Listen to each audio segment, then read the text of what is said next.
Hey everyone, Austin Tucker here for Wrestling for Life. Another news update. It's gonna be about all contracts, blah blah blah, and all that stuff like that's been going on the last month ever since AEW was announced.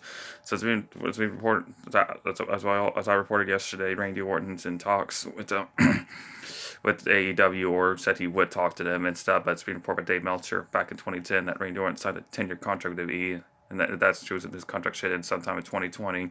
But it's been reported that Randy Orton says that Randy Orton might just be saying he's in talks with me to get more money out of WWE, maybe get a lighter schedule and stuff, which would make sense because that's what Brock tends to do, to leverage himself to get say events to get more money out of him. And so that's what's going on with Randy Orton. But because Cody and the other, like I said, they don't temporary with other contracts with other superstars.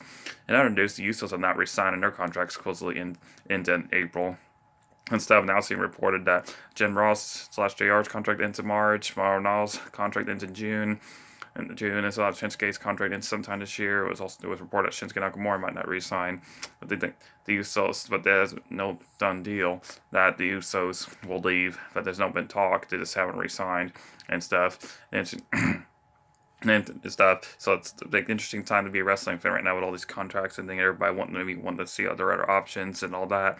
So, all that stuff. So we'll have to see what happens with when some of these guys in their contracts end in a few months, and with Randy Orton's ending next year. The report back in 2010 was true.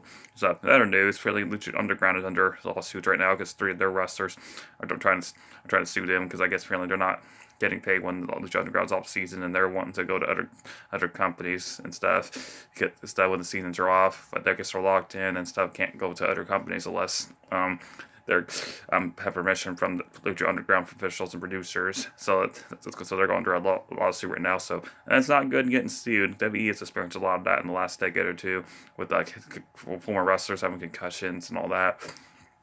So you have to see what happens with Underground. So good luck to you guys in the lawsuits. But wherever the wrestlers win the lawsuits, good luck to them. But I'll have to see what happens. That was a quick news update. Let us know what you think about maybe Randy Orton says he would talk to AEW, but if you think the Usos will resign or leave, if you think Laura Nala will resign or leave, or if you think she's good, that Shinsuke War is leaving and all that stuff. So, so let us know. So let us know what you think about all this in the comments below. Ronaldo, Randy Orton, the Usos, and Shinsuke speculation about the guys that are suing Lucha Underground. What do you think about all this in the comments below? Like, share, and subscribe. Let us know what you think about all this in the comments below. I'm Austin Tucker from Wrestling for Life, and I'll see you next time.